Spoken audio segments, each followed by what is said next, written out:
The last thing my best friend ever asked me to do was take care of his wife. I said yes without understanding the question. I've spent every day since learning I only heard half of what he meant. His name was Danny Cole, and he was the best man I ever knew, which is a strange thing to say about a guy whose funeral I helped carry. We'd been friends since we were 9 years old, back when friendship is just proximity and a shared hatred of the same bully. It stayed friendship for 30 years, through everything friendship survives: bad jobs, worse girlfriends, my divorce, his wedding, the slow business we built together with our own 4 hands. My name is Wes Turner. I'm 43, and I run a custom furniture and cabinetry shop outside Boone, North Carolina. Danny and I started it together in a rented pole barn with $2,000 and a table saw we bought used off a man who cheated us on the fence. We built that business into something real. Danny did the talking. I did the joinery. He could sell a cabinet to a man who lived in a tent. I could make the cabinet worth the lie he told to sell it. We were, everyone said, 2 halves of one competent person. It was true. I should tell you what kind of friendship it was, because best friend is a phrase people use loosely, and I don't mean it loosely. Danny was the one who showed up at 2 a.m. When my marriage ended, sat on my kitchen floor with me, didn't say a single wise thing, just stayed until the sun came up. I was the one who stood next to him at his father's grave and held him upright when his knees went. We'd bled on the same job sites, gone broke together twice, made each other laugh at funerals we had no business laughing at. There was no version of my life that didn't have Danny load-bearing in the middle of it. When people say a friend is like a brother, they usually mean they're fond of the guy. I mean, I would have walked into traffic for Danny Cole without breaking stride, and I never once doubted he'd have done the same for me.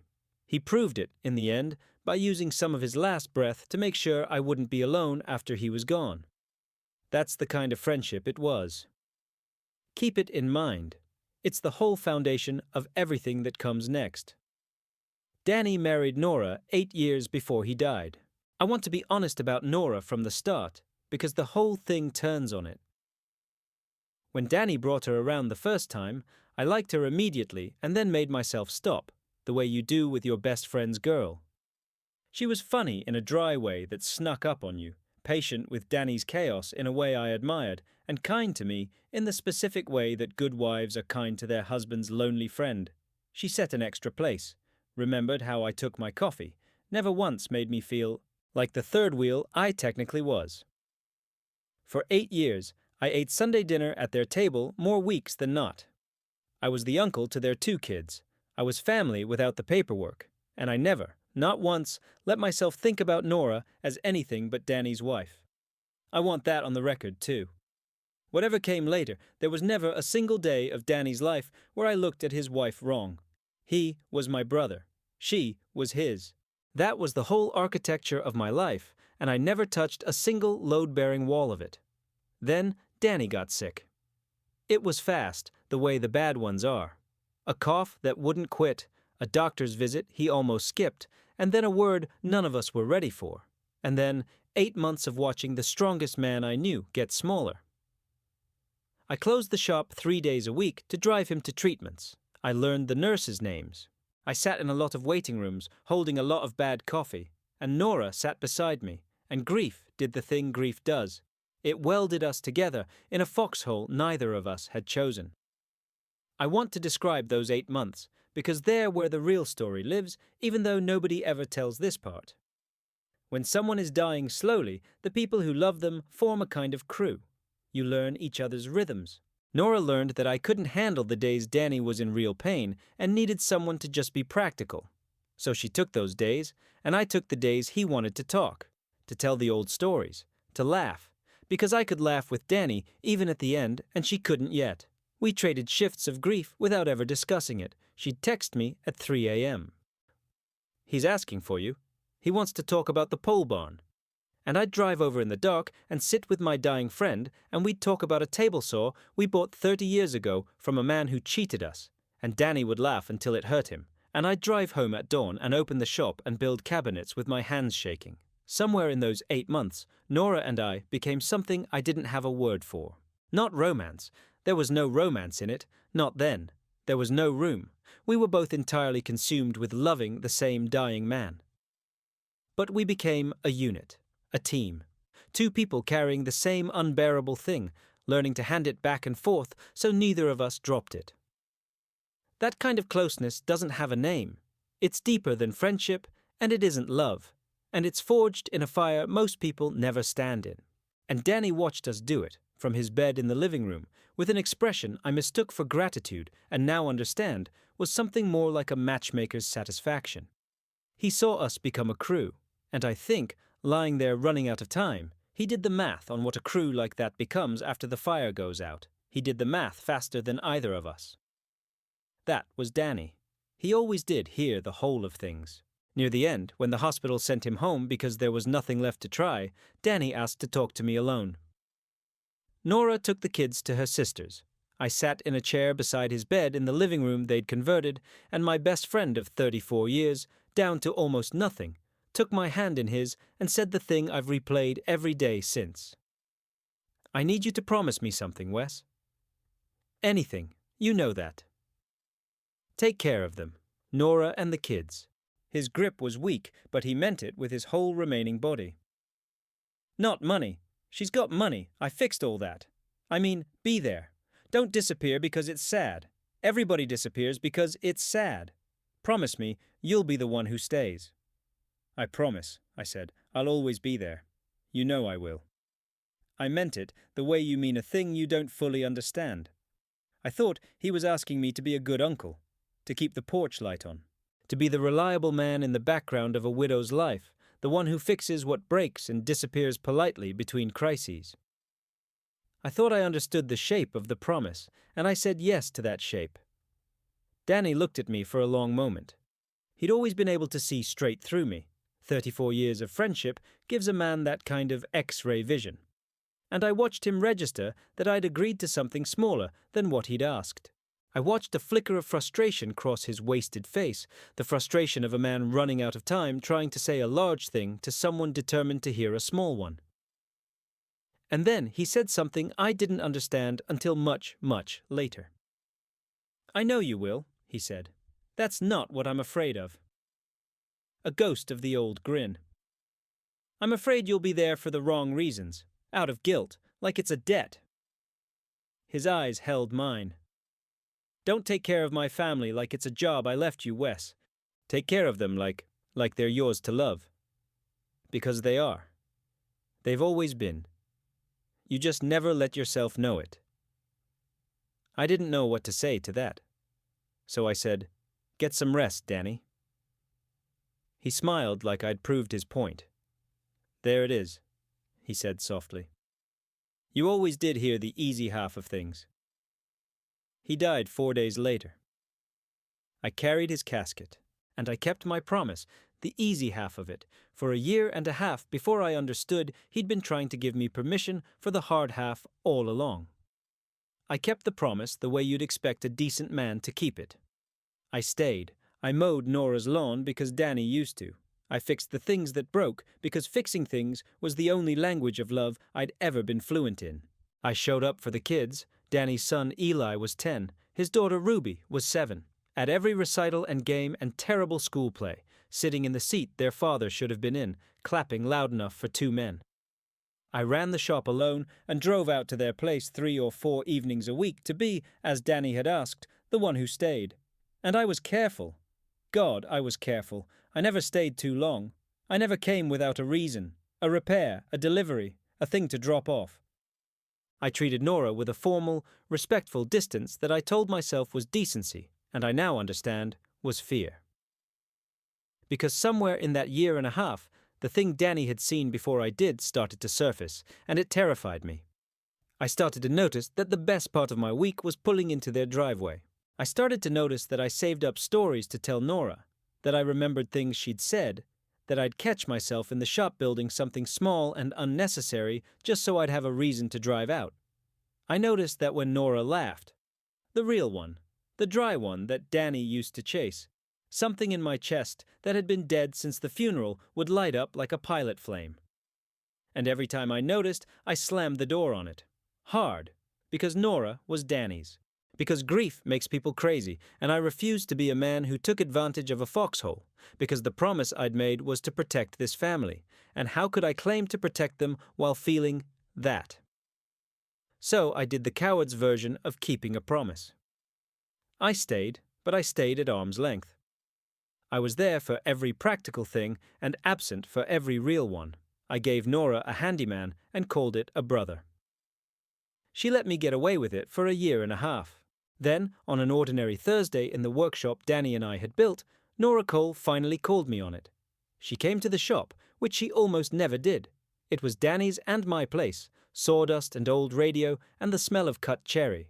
And Nora walking into it was like seeing two parts of my life touch that I'd kept in separate rooms. "I need a favor," she said. "Eli wants a desk, a real one, for his room, for high school next year. He asked specifically if Uncle Wes could build it." Oh, she stood in the doorway, not coming all the way in. He said his dad would have built it, so you should." Something moved in my chest. "Of course I'll build it. He doesn't have to ask. He never has to ask, Nora." "I know." She looked around the shop. Danny's bench, still exactly as he'd left it, his apron still on the hook because I couldn't take it down. "Can I stay? While you work? I don't want to be in the way, I just—" She hesitated. "I miss this place. I used to bring you to lunch. I haven't been in here since before." "Stay," I said. "Please." So she stayed. I started rough milling the lumber for Eli's desk, and Nora sat on the stool at Danny's bench. Danny's stool, though neither of us said it, and for a while we didn't talk. The saw did the talking. It was the most comfortable I'd felt around her in 18 months, and I think it was because the work gave me somewhere to put my hands and my eyes. Then, over the sound of the planer, Nora said, "Can I ask you something? And will you tell me the truth?" "I always tell you the truth." "No," she said quietly. "You tell me the true things that are safe. That's different. Danny used to do the same thing. You're a lot alike that way." She turned Danny's stool to face me. "Why do you keep me at arm's length, Wes?" I stopped the planer. The shop went quiet. "I don't." "You do. For a year and a half. You show up for everything, and you're present for nothing. You fix my gutters, and you won't stay for a cup of coffee. You clap loudest at Ruby's recitals, and then you're in your truck before the lights come up. You'll build my son a desk, but you flinched just now when I asked to watch you do it."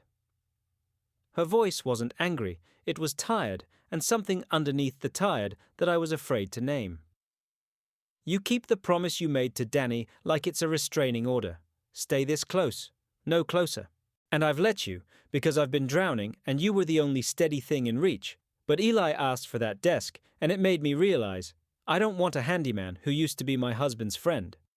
I want to know why the man who's supposedly taking care of us won't actually let us near him." I gripped the edge of the workbench. Danny's workbench. "Because I don't trust myself," I said. It came out before I could stop it. The truest thing I'd said in 18 months, and I'd been holding it so long it came out like something breaking. Nora went very still. "Danny asked me to take care of you," I said, and now that the door was open, I couldn't get it shut. "And I promised I would. And I meant it. But somewhere in the last year and a half, taking care of you stopped being a promise I was keeping. It started being the best part of my life, and a man who's supposed to be protecting his dead best friend's family does not get to feel that way about his best friend's wife. So I stayed far enough back that I could keep pretending I was just the guy who stayed. Because the alternative meant I was a man who developed feelings for his brother's widow in the foxhole while she was grieving, and I would rather cut off my own hand than be that man, Nora. So I chose arm's length. It was the only decent thing I could think to do. The silence in that shop was total. Danny's apron hung on the hook. The cherry dust settled in the light from the window. Nora's eyes were wet. "You absolute fool," she said, and her voice cracked. "You beautiful, careful, brave fool." "Nora, do you want to know what Danny said to me, at the end, when we were alone?" She stood up from his stool. He held my face and he said, "Wes is going to take care of you. And Nora, when enough time has passed, and if it's right, you let him. Don't make him carry a guilt that isn't real. Don't let him be alone out of loyalty to a dead man. That's not what I want. I want you both. Warm." The floor seemed to shift under me. He said that. He said that, word for word. I've had it in my pocket for 18 months. She was crying now, openly. Danny knew, Wes. He knew before either of us. He wasn't asking you to guard me. He was giving you permission. He was giving us both permission. And you've spent a year and a half turning his last gift into a prison because you were too honorable to believe you were allowed to be happy. I couldn't speak, because I could hear it now, the thing Danny had said to me that I'd never understood. Don't take care of my family like it's a job I left you. Take care of them like they're yours to love, because they are. You just never let yourself know it. He hadn't been rambling. He'd been trying to hand me the whole thing, plainly, and I'd only heard the easy half. There it is. You always did hear the easy half. I don't know how to do this, I said finally, my voice wrecked. I don't know how to want this without feeling like I stole it. He was my brother, Nora. He was my husband. She stepped closer, wiping her face. And he loved us both enough to try to make sure we wouldn't be alone after he was gone. Wes, honoring Danny doesn't mean staying frozen forever. The way we honor him is by not wasting the thing he tried to give us. She reached out and, very gently, put her hand flat on my chest, over the pilot flame place that lit up whenever she laughed. I'm not asking you for a decision. I'm not even asking you to feel ready. I'm asking you to stop pretending you don't feel it. That's all. Just stop lying to me in the safe way. I put my hand over hers, on my chest, in the shop Danny built, under Danny's apron. I'm not lying anymore, I said. But Nora, I need you to understand something. And I need you to hear the hard half of it, not the easy half, because I've spent 18 months hearing only what's safe, and I won't do it to you. I made myself say it. I'm terrified, not of loving you. I think I've loved you longer than I've admitted. I'm terrified of what it means about who I am. Because if I let myself have this, then some part of me has to look back at 8 months of foxhole and 18 months of arm's length and ask, was I ever really just his friend? Or was there always something in me that noticed? And I can't stand that question. I can't stand the idea that Danny might have been dying while some buried part of me was already... Stop. Nora's hand tightened on my chest. I'm going to tell you the truth now, and you're going to hear all of it. Danny asked you, in front of me, at the end, to love us. He didn't do that despite noticing something between us. He did it because he noticed. He wasn't a fool, Wes, and neither am I. There was something between you and me for years. Not romance, not betrayal, nothing either of us ever acted on or ever would have. But a rightness, a fit.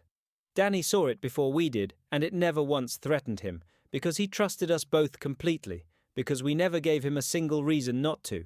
You didn't betray him by being a man who could have loved me in another life. You honored him by never ever acting on it while he was alive. That's not guilt to carry. That's the proof of what kind of man you are. Her eyes were streaming now. He knew you'd torture yourself with this exact question. That's why he said it out loud. So that when the day came, you couldn't tell yourself you were stealing.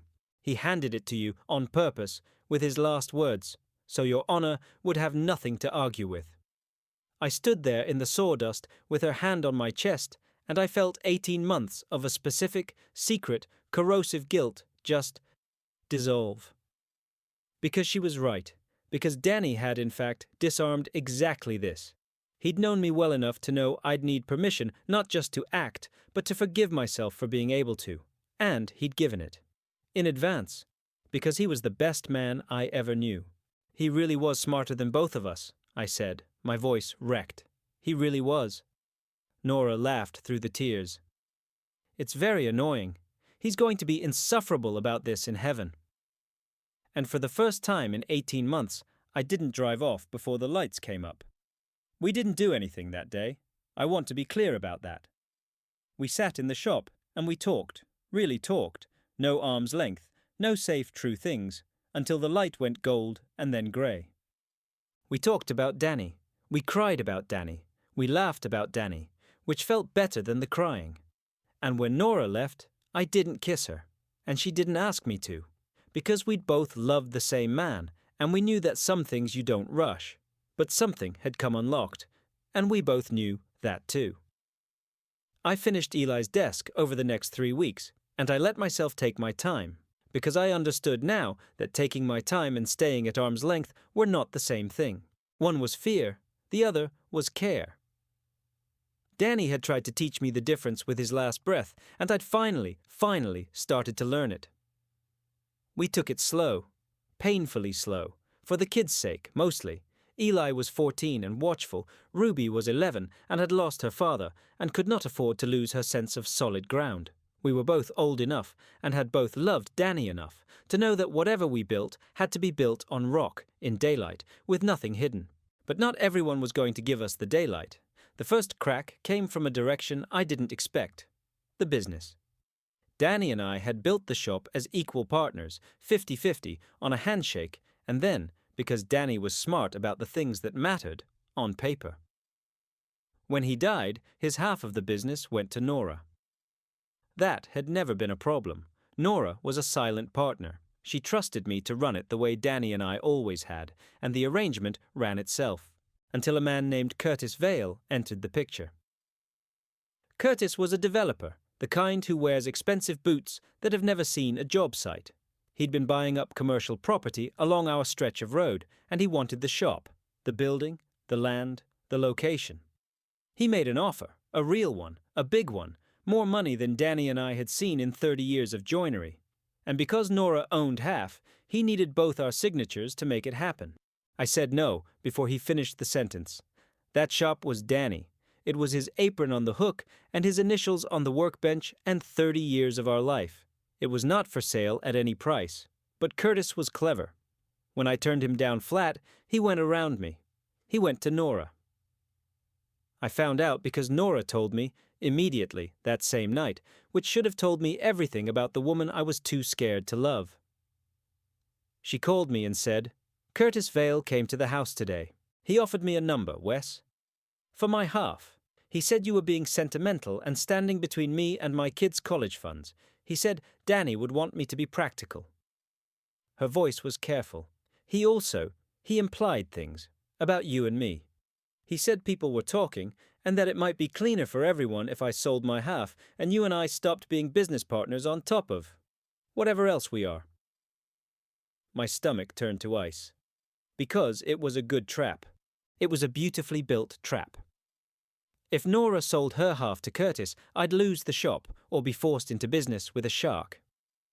If she didn't, she'd be choosing sentiment over her children's future, and every gossip in the county would say the widow was throwing away money to stay financially entangled with her dead husband's friend she was clearly involved with. There was no clean move. Curtis had found the exact seam between us and driven a wedge into it. "What did you tell him?" I asked. And I hated that I asked it.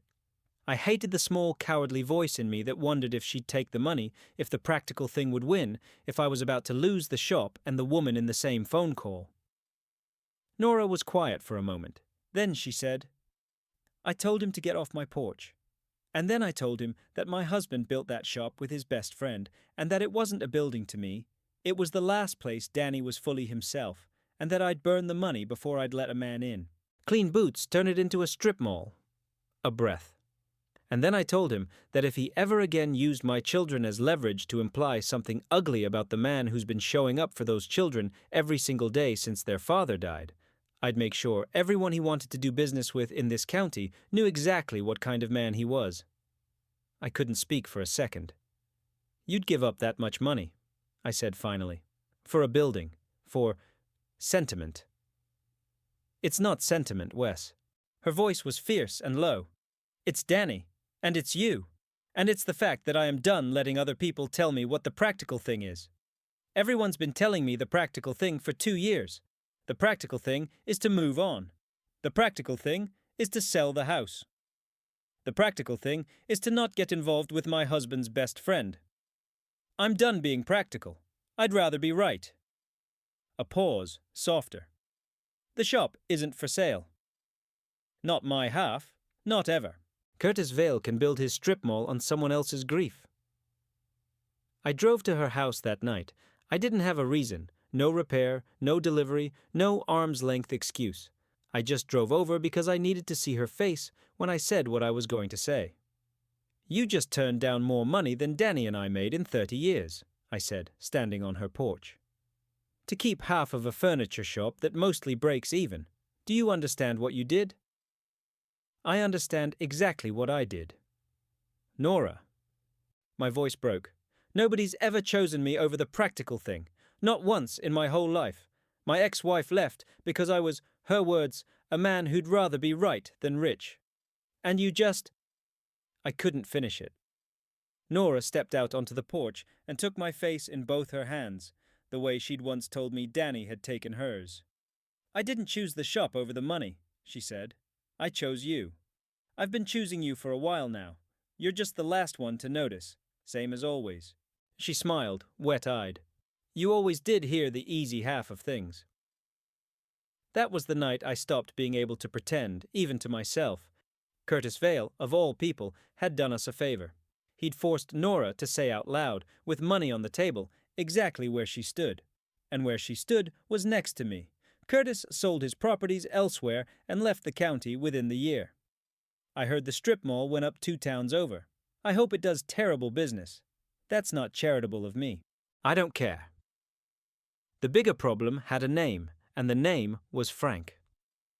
Frank was Danny's older brother. Where Danny had been all warmth and sales and charm, Frank was hard weather. A man who'd spent his life keeping score and had never once found the tally in his favor, which he blamed on everyone but himself. He and Danny had loved each other, the complicated way brothers do, but Frank had always resented the shop. Resented that Danny built something with me, an outsider, instead of with him. Resented, I think, that Danny had been happy, which was a currency Frank had never learned to earn. Frank had appointed himself the guardian of Danny's memory the day of the funeral. And when the county's gossip finally reached him, that Wes Turner was maybe more than a handyman out at the widow's place, Frank came for me. He came to the shop on a Saturday. He didn't knock. He walked into the space Danny and I had built and stood in it like he was assessing property, and he said, "So it's true, you couldn't even wait for the grass to grow in." I set down my tools.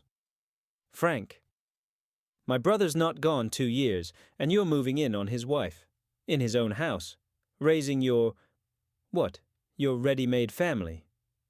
His voice climbed. You know what people are saying? They're saying you probably wanted her the whole time. All those Sunday dinners. All that helpful friend nonsense. They're saying maybe Danny wasn't even cold before you... Stop. I didn't raise my voice. Anger gives people something to push against, and I'd learned from Danny that the quiet thing lands harder. You can say whatever you want about me, but you're about to say something about your dead brother in the shop he built that you will not be able to take back. So, think very carefully. Frank's jaw worked. You think you're better than me. You always did. Him too. No, I said. I don't think I'm better than you, but I loved your brother better than you did, Frank, and that's not the same thing. And it's been eating you for 2 years, and I'm sorry for it. I am. But I won't let you turn your own grief into a lie about Danny to make yourself feel like the loyal one. I stepped toward him, slow. You want to know what your brother actually said at the end? Because I was there, Frank. Where were you? You came to the hospital twice in 8 months. Twice. Nora and I were there every single day, so don't you dare walk into this shop and lecture me about loyalty. The shot landed. Frank's face went white, then red. Because it was true, and the true thing is always the cruelest, and I regretted it even as I said it. He asked me to take care of them, I went on, quieter. Those were among the last words he ever spoke. He asked me to be the one who stayed, because he knew, Frank, that everyone else would disappear because it was sad. And he was right. Everyone did. You did. I'm the one who stayed. And if staying, and loving those kids, and finally letting myself love the woman your brother begged me not to leave alone, if that makes me a villain in the story you need to tell, then tell it, but not here. Not in this shop, and not with my brother's name in your mouth like a weapon. Frank stood there breathing hard. For a moment I thought he might swing at me, and part of me almost wished he would, because a fist fight is simpler than grief. Instead, he said, low and shaking, he was supposed to build the shop with me. And there it was. The whole thing. Underneath all the fury about Nora, underneath the loyalty act, was a 50-year-old wound. A little brother who'd chosen a friend over his own blood, and a big brother who'd never forgiven either of them for it. I know, I said. And I meant it. I know, Frank, and I'm sorry. He talked about you more than you'd ever believe. He wanted you here. He didn't know how to ask, and neither did you, and you both ran the clock out. That's the real tragedy, not me and Nora. That. I exhaled. Danny's gone. You and I are the two men who loved him most in this world, and we're standing in his shop trying to hurt each other over which of us gets to be the real mourner. He would hate this. You know he would. Something in Frank cracked. Not all the way. Grief doesn't crack all the way in one afternoon, but a hairline, a fault. He looked at Danny's apron on the hook and Danny's bench, and his eyes filled, and he turned away so I wouldn't see it, which was the most Cole Brothers thing he could have done. I don't know how to not be angry, he said to the wall. It's all I've got left of him. If I put it down, I don't know what's underneath. It was almost exactly what Danny's mother would have said if she'd been the one in the story. Grief, it turns out, only has so many shapes. Grief's underneath, I said gently. That's what's underneath the anger, Frank. Same as mine. You want to be near him? Come around. Come to Eli's games. The kids ask about you. Come to Sunday dinner. Nora sets a place for anyone who shows up, always has. You want a piece of Danny back? It's right there, in his kids, in this shop, in the people who'll say his name with you instead of flinching. But you have to put the anger down to pick any of it up. Your hands are full. That's the whole problem. Your hands have been full of anger for 2 years, and there's no room in them for anything he actually left you. Frank didn't answer. He wiped his face with the back of his hand, Danny's gesture, the family had it, and he walked out without another word. I thought that was the end of it. I thought I'd lost. For a few weeks it looked like I had. Frank told people things, ugly versions of the story, the ones that made me the villain who'd been circling the widow for years. Some people believed him, because an ugly story is more entertaining than a true one, and because a grieving brother has a credibility a handyman friend can't compete with. Nora and I felt it at the grocery store, at the kids' games, in the particular way certain neighbors stopped meeting our eyes. It hurt. It hurt Nora more than she let on, and it hurt the kids, and there was a bad stretch where I wondered if the decent thing, the thing that would protect Danny's family from the gossip, was to step back after all, to keep the arm's length permanently. To let Frank win, because maybe the kids deserved a mother who wasn't the subject of the county's whispering. I said as much to Nora one night, standing in her kitchen, and she looked at me like I'd lost my mind. So your plan, she said slowly, is to protect us from people saying you love us, by leaving us, by proving them wrong through abandonment. Do you hear how insane that is? Danny asked you to stay. He begged you to be the one who stays. And your response to a little gossip is to do the exact thing he was afraid of. She shook her head. No, absolutely not. You don't get to call that noble. That's just the arm's length wearing a nicer coat. We stay. Together. In daylight, and Frank and the whole county can choke on it. She was right. She was always right. I stayed. And here's the thing about the truth, the thing Danny understood better than any of us. It's patient. Frank's ugly story needed constant feeding to stay alive. The true story just had to keep showing up. And I kept showing up. At the games, at the recitals, at the dinner table, at every ordinary moment, being exactly what I'd promised Danny I'd be. Slowly, the ugly story starved. People watched me be a decent man to Danny's kids for long enough that the villain version stopped fitting. You can't slander a man the whole town can watch. Eventually, the truth just wears the lie out. But I didn't know that yet, that night in the kitchen. That night, I just thought I'd lost. I was wrong. But I'll get to that. We took it slow, Nora and I, and we did it in daylight, and slowly the county ran out of scandal to chew on. The kids came around in their own time. Eli, who was old enough to understand, took the longest. There was a hard month where he wouldn't look at me, where he saw my presence at the dinner table as a betrayal of the empty chair. I didn't push. I just kept showing up, the way I'd promised Danny, and one evening Eli found me in the shop, sanding a drawer for his desk, and he stood in the doorway a long time, and finally said, "Did you know?" When Dad was alive. "Did you too?" "No," I said, and I put down the sandpaper and looked him dead in the eye so he'd know it was the truth. Never. Not for 1 second. Your dad was my brother, Eli. I'd have died before I did anything to hurt him. What happened between your mom and me happened long after, and it happened slow, and it happened because your dad actually asked us to look after each other. He knew us both better than we knew ourselves. I loved your father every day of my life, and I never once betrayed him. I need you to believe that. Eli was quiet for a long moment. Then he said, "He used to say you were the best man he knew." He used to say the same about me. We used to argue about it, actually. It's the only thing we ever really fought over. Which of us was the lucky one to have the other? Stupidest argument 2 grown men ever had. I picked the sandpaper back up so I'd have somewhere to put my hands. I'm not trying to be your dad, Eli. I want to be clear about that. Nobody's going to be your dad. That chair stays his forever. I'm the guy who promised him I'd stay, and I'm going to keep staying, whether you can stand me at your dinner table or not.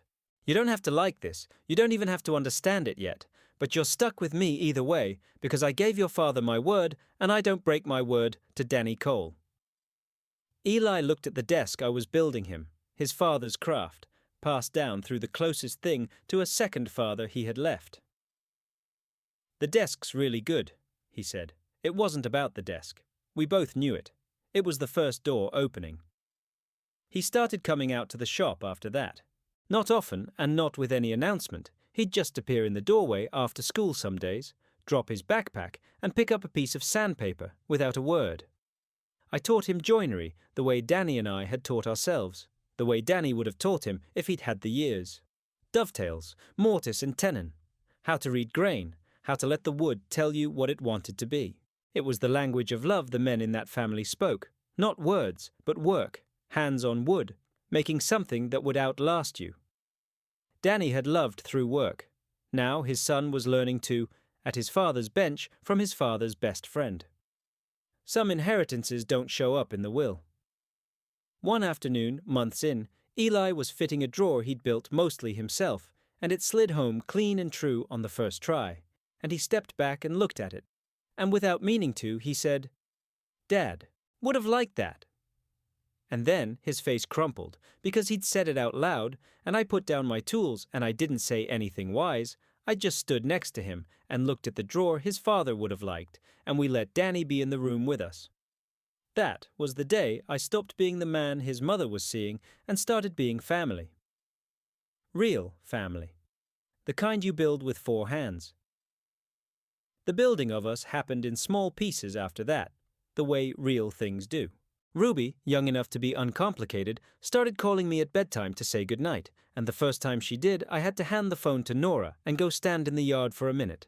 There was the Sunday I finally took Danny's apron off the hook in the shop, not to throw it away, but to hang it in a frame on the wall where it belonged, a thing honored instead of a wound kept open. There was the night Nora and I stayed up until 2 in the morning, going through Danny's old voicemails, the ones she'd saved, laughing until we cried at the sound of him, keeping him alive in the room instead of sealed behind glass. And there was the day, about 6 months in, when Frank showed up at Eli's baseball game. He sat at the far end of the bleachers, alone, in a Cole Brothers cap I hadn't seen in years. He didn't say anything to me. But when Eli hit a double in the 4th, Frank stood up and cheered like the man his brother used to be, and afterward he ruffled the kid's hair and told him his dad would have lost his mind over that swing. Then he nodded at me, just a nod from 20 feet away, and left. It wasn't forgiveness, but it was a fault line becoming a door. He came to the next game too, and the one after. He started showing up for Sunday dinner about once a month, sitting in a chair I made room for, saying Danny's name at the table where it belonged. Grief doesn't resolve in one afternoon in a shop. But it comes unstuck, if you leave the door open long enough. 2 years after Nora walked into the shop and called me a beautiful, careful fool, I asked her to marry me. I did it in the workshop, at Danny's bench, because that was where the whole thing had come unlocked, and because it felt right to make the promise in the place both our lives had been built. I made your husband a promise, I told her. I told him I'd take care of you and the kids. I kept the easy half of it for a year and a half, and it took you walking in here to teach me the hard half. I got down on one knee on the sawdust floor. The hard half is this. I don't want to take care of you like it's a job Danny left me. I want to take care of you because you're mine to love, because you always were. I just needed permission, and Danny gave it, and you gave it, and I'm finally brave enough to take it. Marry me. Let me keep the whole promise, not just the safe half. Nora cried. Then she laughed, that dry laugh that had been lighting my pilot flame for years. Then she said, "You know Danny set this whole thing up, don't you?" He knew. He engineered it. He's up there right now insufferably pleased with himself. I know, I said. He always did hear the whole of things. I was the one who only heard the easy half. Not anymore, she said. Yes, obviously, yes, you careful fool, yes. We kept it small. Nora's idea. She'd had the big wedding once, with Danny, 300 people, a barn, the works. She didn't want to compete with that day or replace it. She wanted the opposite of it in every way except the one that mattered. So there were maybe 40 people in the backyard, folding chairs from the church, and a table in the corner set with a framed photo of Danny. Because Nora said if he wasn't going to be there in person, he could at least be there in a decent frame, keeping an eye on things, insufferably pleased with himself. We married under the maple Danny planted the year Eli was born. Eli, 16 now, and taller than me, walked his mother down the aisle and then shook my hand at the end of it, man to man, and something passed between us that didn't need words. Ruby scattered flower petals and also, inexplicably, sawdust, because she'd decided the shop should be represented at the wedding, and this was the only way she could think to do it. Nobody stopped her. It was, everyone agreed, the most correct thing that happened all day. Halfway through the reception, Frank found me by the drinks table. He wore the Cole brothers cap. He'd been crying on and off all afternoon and had stopped bothering to hide it. He set this up, Frank said, nodding toward Danny's framed photo. Didn't he, my brother? He knew what he was doing when he told you to look after them. He did, I said. He heard the whole of it before either of us. Frank was quiet a moment. Then, I was wrong about you. For a long time. I told myself you took something from me. First the shop, then this. But you didn't take anything. You just showed up every day, for 30 years, and then for the 2 hardest years after. His voice thickened. I spent those 2 years so full of anger, there was no room to grab any of the things he actually left me. You told me that, in the shop. Your hands are full. It's taken me this long to put it down. He stuck out his hand. I'd like to be an uncle to those kids, if there's still room. I shook his hand, then I pulled him into the kind of hug the Cole brothers used to give, back before grief made everyone careful. There's always been room, Frank, I said. Nora sets a place for anyone who shows up, always has. Danny's framed apron hung on the shop wall 3 miles away, honored, a thing kept instead of a wound. And Danny himself was everywhere in that yard, in his children, in his brother's tears, in the business 2 men built with 4 hands, in the maple over our heads, in the promise that had finally, after all this time, been kept in full. We took it slow after that, and we did it in daylight, and we built the thing on rock, the way 2 people who'd both loved Danny Cole knew it had to be built. Eli went off to a trade school 2 years later to study cabinet making, and the day he left, he hugged me and called me. Not Dad, he never called me Dad, and I never wanted him to, but he called me his family, out loud, and I had to go stand in the shop for a while. Ruby, who was too young to remember much of Danny, grew up in a house where his name was spoken every day, at a table where his best friend sat in a chair that had never once tried to be his father's chair. She has both of us. That was the whole point. That was what Danny built when he spent his last breath giving me permission I was too honorable to take on my own. Sometimes, late, when the kids are asleep and the shop is quiet, I'll catch Nora laughing at something, the real dry laugh, and the pilot flame lights up the same as it always did. Except now I don't slam the door on it. I let it warm the whole house. And I think about my best friend of 34 years, holding my hand at the end, trying to give me the whole gift while I could only take the easy half. "I know you'll be there," he told me. "That's not what I'm afraid of. I'm afraid you'll be there for the wrong reasons." I got there eventually, Danny. The right reasons. It just took me longer than it took you, because you always did hear the whole of things, and I always heard the easy half. But I heard it. In the end, I heard all of it. So tell me, what would you have done if your best friend, at the end, asked you to take care of the family he was leaving behind, and you slowly realized he'd meant something bigger than you first understood? Would you have kept the promise at arm's length, out of loyalty and guilt? Or would you have let yourself love them all the way? And have you ever had someone who knew you better than you knew yourself try to give you permission for something, and you weren't brave enough to take it until much later? Tell me your story in the comments. And if this one meant something to you, leave a like, subscribe, and I'll see you in the next video.